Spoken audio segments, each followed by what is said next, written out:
Segundo livro de Samuel, capítulo 1. Davi recebe a notícia da morte de Saul. Depois que Saul morreu, Davi voltou da sua vitória sobre os amalequitas e ficou 2 dias na cidade de Ziclag. No dia seguinte chegou um moço que vinha do acampamento de Saul. Para mostrar a sua tristeza, ele havia rasgado as suas roupas e posto terra na cabeça. O moço foi até o lugar onde Davi estava, ajoelhou-se e encostou o rosto no chão em sinal de respeito. Davi lhe perguntou: "De onde você está vindo?" "Eu fugi do acampamento israelita", respondeu ele. "Conte o que foi que aconteceu", disse Davi. "O nosso exército fugiu da batalha e muitos dos nossos homens foram mortos", disse o moço. "Saul e o seu filho Jonatas também morreram." "Como é que você sabe que Saul e Jonatas estão mortos?" perguntou Davi. E o moço respondeu assim: "Acontece que eu cheguei por acaso ao monte Gilboa e vi Saul apoiado na sua lança. Os carros e os cavaleiros inimigos chegavam cada vez mais perto dele. Então ele se virou, me viu e me chamou. E eu respondi: 'Aqui estou, Senhor.' Saul perguntou quem eu era e eu respondi que era amalequita. Aí ele disse: 'Fui ferido gravemente e estou morrendo. Vem aqui e me mate.' Então eu subi até o lugar onde ele estava e o matei, porque eu sabia que, logo que caísse no chão, ele morreria. Aí tirei a coroa da cabeça dele e a pulseira do seu braço e trouxe para o Senhor." Então Davi rasgou as suas roupas em sinal de tristeza, e todos os seus soldados fizeram o mesmo. Choraram, se lamentaram e jejuaram até a tarde por Saul, por Jonatas e por Israel, o povo de Deus, o Senhor, pois muitos deles tinham sido mortos na batalha. Aí Davi perguntou ao moço que tinha trazido as notícias: "De onde você é?" "Eu sou amalequita, mas estou morando aqui na sua terra", respondeu ele. "Como é que você se atreveu a matar o rei escolhido por Deus, o Senhor?" perguntou Davi. Então chamou um dos seus homens e ordenou: "Mate-o." O homem atacou o amalequita e o matou. E Davi disse ao amalequita: "O culpado disso foi você mesmo. Você se condenou quando confessou que havia matado o rei escolhido pelo Senhor." Davi chora por Saul e por Jonatas. Davi cantou esta lamentação por Saul e por seu filho Jonatas e ordenou que fosse ensinada ao povo de Judá. Esta lamentação está escrita no livro do Justo. Os nossos líderes estão mortos nos montes de Israel. Caíram os nossos soldados mais valentes. Não contem isso na cidade de Gate, nem nas ruas de Asquelon, para que as mulheres filisteias não se alegrem, nem pulem de contentamento as filhas dos pagãos. Não caia chuva nem orvalho nos montes de Gilboa, e que os seus campos não produzam mais nada, pois ali os escudos dos guerreiros valentes estão cobertos de pó, e o escudo de Saul perdeu o seu brilho. O arco de Jonatas era mortal, e a espada de Saul nunca falhava para derrubar os poderosos e matar os inimigos.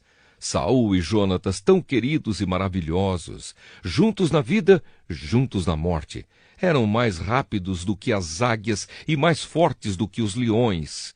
Mulheres de Israel, chorem por Saul.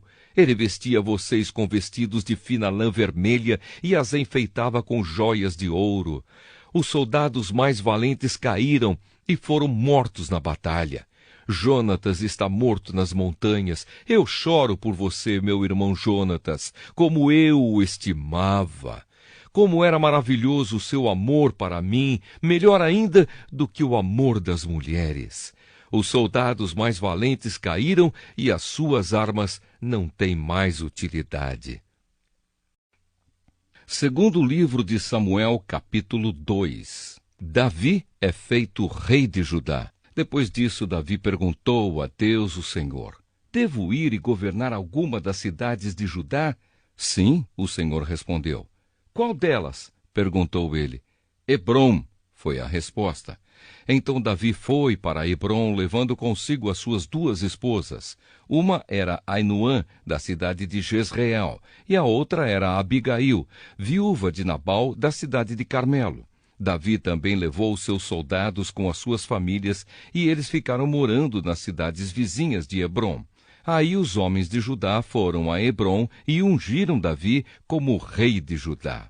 Quando Davi soube que os moradores da cidade de Jabes, da região de Gileade, tinham sepultado Saul, mandou que alguns homens fossem lá com a seguinte mensagem: que o Senhor abençoe vocês por terem feito a caridade de sepultar o nosso rei. Que o Senhor seja bom e fiel para vocês. Por causa do que fizeram, eu também os tratarei bem. Sejam fortes e valentes. Saul, o rei de vocês, morreu, e o povo de Judá me ungiu como rei deles. O comandante do exército de Saul, Abner, filho de Ner, havia fugido com Isbosete, filho de Saul, para Maanaim, no outro lado do rio Jordão. Lá, Abner fez Isbosete rei das terras de Gileade, Aser, Jezreel, Efraim e Benjamim. Na verdade, ele o fez rei de todo o povo de Israel. Isbosete tinha 40 anos de idade quando começou a reinar em Israel e reinou 2 anos. Mas a tribo de Judá ficou fiel a Davi e ele a governou em Hebrom 7 anos e meio. Guerra entre o povo de Israel e o de Judá. Abner e os oficiais de Isbosete foram de Maanaim para a cidade de Gibeão. Joabe, cuja mãe era Zeruia, e os oficiais de Davi foram encontrá-los perto da represa de Gibeão. Lá todos eles se sentaram, um grupo de um lado da represa e o outro do outro lado. Então Abner disse a Joabe: deixe que alguns dos nossos moços enfrentem alguns dos seus, em uma luta armada. Está bem, respondeu Joabe. Aí 12 soldados, representando Isbosete e a tribo de Benjamim, lutaram contra 12 soldados de Davi. Cada um pegou o seu adversário pela cabeça e enfiou a espada no lado dele. E assim todos eles caíram mortos juntos. É por isso que aquele lugar perto da cidade de Gibeão é chamado de Campo das Espadas. Em seguida houve ali uma violenta batalha, e Abner e os israelitas foram derrotados pelos soldados de Davi. Joabe, Abissai e Asael, os 3 filhos de Zeruia, estavam lá. Asael, que era tão ligeiro como uma gazela selvagem, começou a perseguir Abner, correndo atrás dele. Abner olhou para trás e perguntou: Asael, é você? Sim, sou eu, respondeu ele. Pare de me perseguir, disse Abner. Corra atrás de um dos soldados e pegue para você as coisas dele. Porém, Asael continuou a persegui-lo. Mais uma vez, Abner disse: pare de me perseguir, você está me forçando a matá-lo. Como é que eu poderia depois olhar o seu irmão Joabe nos olhos? Porém, Asael não parou de persegui-lo. Então Abner deu um golpe para trás com a sua lança. Ela entrou na barriga de Asael e saiu pelas costas.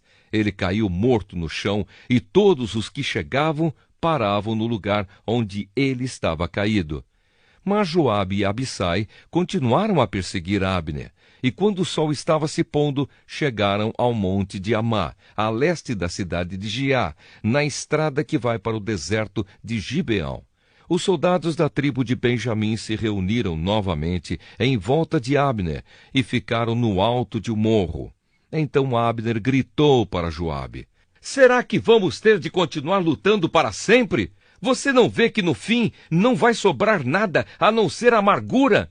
Nós somos seus irmãos. Até quando você vai esperar para mandar que os seus soldados parem de nos perseguir?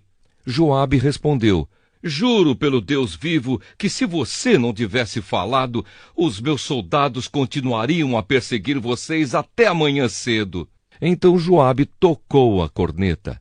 Todos os seus soldados pararam de perseguir os israelitas e a luta acabou.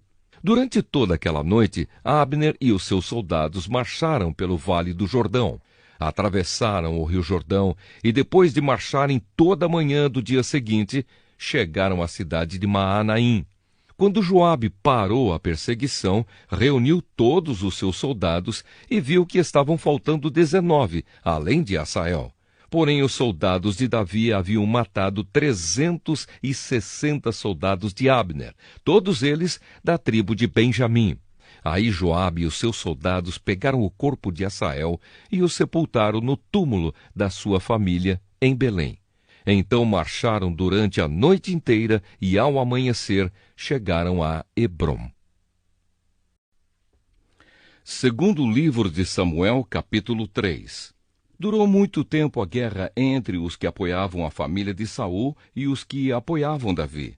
Davi ia ficando cada vez mais forte e a gente de Saul cada vez mais fraca. Os filhos de Davi. Os filhos de Davi que nasceram na cidade de Hebrom são estes. O primeiro foi Amnon, filho de Ainoã, da cidade de Jezreel. O segundo foi Quileabe, filho de Abigail, viúva de Nabal, da cidade de Carmelo. O terceiro foi Absalão, filho de Maacá, que era filha de Talmai, rei de Gesur.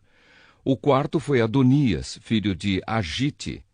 O quinto foi Cefatias, filho de Abital.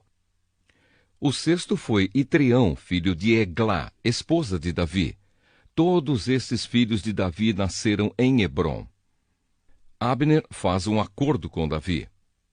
Enquanto continuava a luta entre os que apoiavam a família de Saul e os que seguiam Davi, Abner ficava cada vez mais poderoso entre a gente de Saul. Um dia, Isbosete, filho de Saul, acusou Abner de ter tido relações com uma concubina de Saul, chamada Rispa, filha de Aías.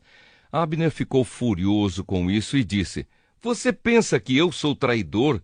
Pensa que passei para o lado da tribo de Judá?" E continuou: "Desde o começo tenho sido fiel à causa de Saul, o seu pai, aos seus irmãos e aos seus amigos, e tenho evitado que você seja derrotado por Davi. No entanto, hoje você me acusa de ser culpado no caso dessa mulher. O Senhor Deus prometeu a Davi que tiraria o reino de Saul e dos seus descendentes, e que tornaria Davi rei tanto de Israel como de Judá para governar o país inteiro.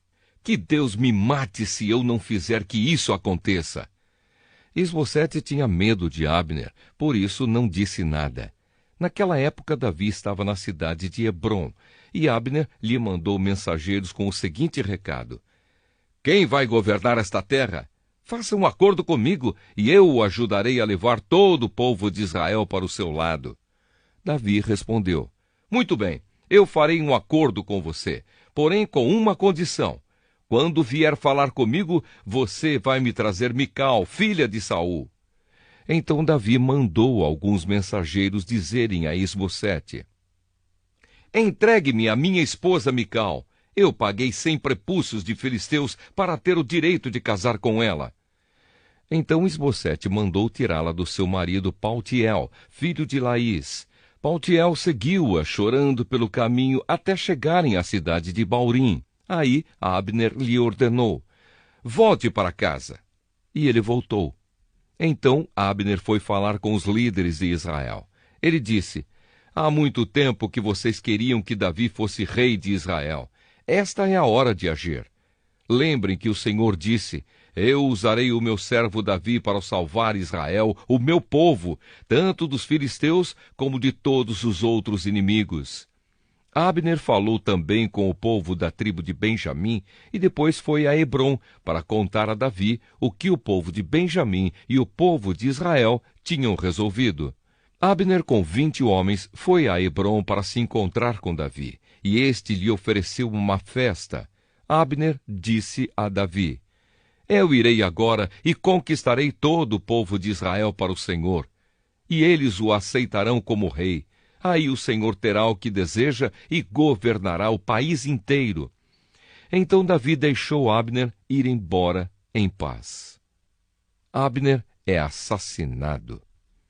Pouco tempo depois, Joabe e os outros oficiais de Davi voltaram de um ataque rápido, trazendo muitas coisas que haviam tomado dos inimigos. Mas Abner não estava mais em Hebrom com Davi, porque este já o havia deixado ir embora em paz. Quando Joabe chegou com os seus soldados, contaram-lhe que Abner havia ido falar com o rei Davi e que este o havia deixado ir embora em paz. Então Joabe foi falar com o rei. Ele disse: "O que foi que o Senhor fez? Abner veio aqui e o Senhor deixou que ele fosse embora sem mais nem menos. Ele veio para enganá-lo, para ficar conhecendo todos os lugares aonde o Senhor vai e tudo o que faz. E o Senhor sabe disso. Logo que saiu de perto de Davi, Joabe mandou mensageiros atrás de Abner. Eles o alcançaram no poço de Sira e o trouxeram de volta. Mas Davi não ficou sabendo disso. Quando Abner chegou a Hebrom, Joabe o levou para o lado do portão, como se quisesse falar com ele em particular, e enfiou um punhal na barriga dele. Assim Abner, filho de Ner, foi assassinado por ter matado Asael, irmão de Joabe. Quando soube disso, Davi disse: O Senhor Deus sabe que eu e os meus seguidores não temos nenhuma culpa no assassinato de Abner. Que o castigo por esse crime caia sobre Joabe e toda a sua família. Que nunca faltem na sua família homens que tenham gonorreia ou doença contagiosa de pele, ou que sejam capazes de fazer somente trabalho de mulher, ou que sejam mortos em batalha, ou que não tenham o que comer.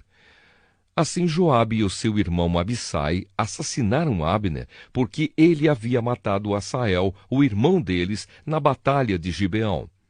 Então Davi mandou que Joabe e os seus soldados chorassem por Abner e que, em sinal de tristeza, rasgassem as suas roupas e vestissem roupas de luto. E no sepultamento, o próprio rei Davi ia caminhando atrás do caixão. Abner foi sepultado em Hebrom, e o rei chorou alto perto do seu túmulo, e todo o povo fez o mesmo. E Davi fez esta lamentação para Abner. Por que teria Abner de morrer como se fosse um louco? As suas mãos não estavam amarradas, nem estavam atados os seus pés.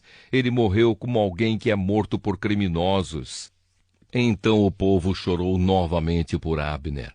O povo tentou convencer Davi a comer alguma coisa antes que o dia terminasse, mas ele fez este juramento: que Deus me mate se eu comer alguma coisa antes que o dia acabe. O povo ouviu isso e gostou. De fato, o povo gostava de tudo o que o rei fazia. Assim, todos os seguidores do rei Davi e todo o povo de Israel entenderam que ele não tinha tomado parte no assassinato de Abner. E ele disse aos seus oficiais: Fiquem sabendo que hoje morreu um grande líder de Israel. Embora eu seja o rei escolhido por Deus, hoje me sinto fraco. Os filhos de Zeruia são homens violentos demais para mim. Que o Senhor castigue esses criminosos como eles merecem. Segundo livro de Samuel, capítulo 4. Isbosete é assassinado. Quando Isbosete, filho de Saul, soube que Abner havia sido assassinado na cidade de Hebrom, perdeu a coragem, e todo o povo de Israel ficou com medo. Havia 2 oficiais de Isbosete que comandavam os ataques rápidos ao território inimigo. Eles se chamavam Baaná e Recabe, e eram filhos de Rimom, da cidade de Beerote, da tribo de Benjamim. A cidade de Beerote é considerada como parte do território de Benjamim. Os antigos moradores de Beerote haviam fugido para a cidade de Gitaim e eles vivem ali como estrangeiros até hoje. Quando Saul e Jonatas foram mortos em Jezreel, Mefibosete, filho de Jonatas, tinha 5 anos de idade. Ao chegar a notícia da morte de Saul e de Jonatas, a mulher que cuidava de Mefibosete o pegou e fugiu, mas estava com tanta pressa que o deixou cair e ele ficou manco. Recabe e Baaná foram para a casa de Isbosete e chegaram lá quando ele estava tirando a sua soneca depois do almoço. A mulher que estava na porta peneirando trigo havia ficado com sono e estava dormindo. Por isso, Baaná e Recabe entraram em silêncio, foram ao quarto onde Isbosete dormia um sono pesado e o mataram. Então cortaram a cabeça dele e a levaram consigo. Eles caminharam a noite toda pelo vale do rio Jordão. Quando chegaram a Hebrom, mostraram a cabeça de Isbosete ao rei Davi e disseram: Aqui está a cabeça de Isbosete, filho do seu inimigo Saul, que queria matá-lo. Hoje o Senhor Deus vingou o rei, meu senhor, de Saul e dos seus descendentes. Davi respondeu: Eu agarrei e mandei matar o mensageiro que foi ao meu encontro na cidade de Ziclague, pois ele, pensando que estava me dando uma boa notícia, me contou a respeito da morte de Saul. Agora juro pelo Senhor, o Deus vivo, que me salvou de todos os perigos, que eu castigarei muito mais os homens traiçoeiros que mataram um inocente que estava dormindo na sua própria casa. Agora vou me vingar de vocês por terem matado Isbosete e vou varrer vocês da face da terra. Então Davi deu ordem e os seus soldados mataram Recabe e Baaná. Depois cortaram as mãos e os pés deles e penduraram perto da represa de Hebrom. E pegaram a cabeça de Isbosete e sepultaram no túmulo de Abner em Hebrom.